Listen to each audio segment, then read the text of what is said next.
It's time to talk about Lamar Jackson. I've not done a spotlight on him, and I'm so excited to tell you a little bit about him. I know so many people are rooting for Detroit, and rightfully so. But once you learn more about Lamar, it's going to be tough for you to decide. Lamar was only 8 years old when his father died the same day as one of his grandmothers, leaving his mom to raise her 4 children. His mother is a very important piece to his entire story. First of all, I can't get over how cute this photo is. Already repping the gold chain. I love it. Lamar was born January 7th, 1997 in Florida. He grew up amongst a lot of athletes within his family, including his dad, who played in college, and his mom, who was a track and field athlete. No shocker to learn that Lamar was a 2-sport athlete. Track and field was his other specialty. Lamar was drafted in the first round as the 32nd pick. 4 quarterbacks went before him. 2 biggest surprises for me personally, as someone who watched college football that I could not believe he was drafted over or picked over, were Baker Mayfield and Sam Darnold.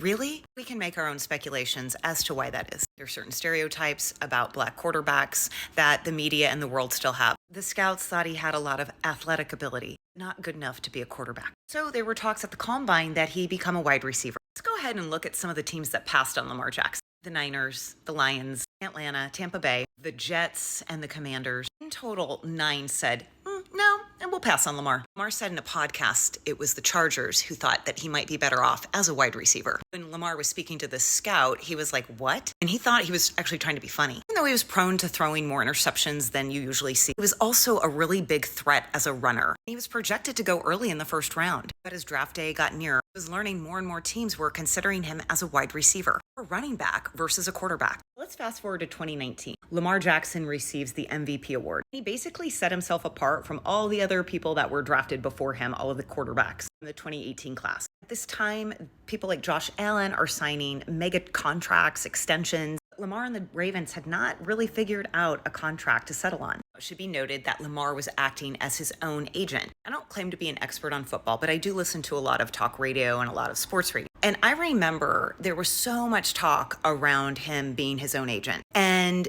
the scrutiny. And just, I'm going to be really honest here. Listening to these guys talk about him being his own agent, it seemed to me, honestly, they didn't think he was smart enough to do it or savvy enough. And I get it. Okay, your agent, obviously they're going to have an expertise in this, but who's to say that someone can't do this by themselves? I won't bore you with the details, but this went on and on. When I mean on and on, I mean 2 years. And during this time, other teams had opportunities to take Lamar Jackson.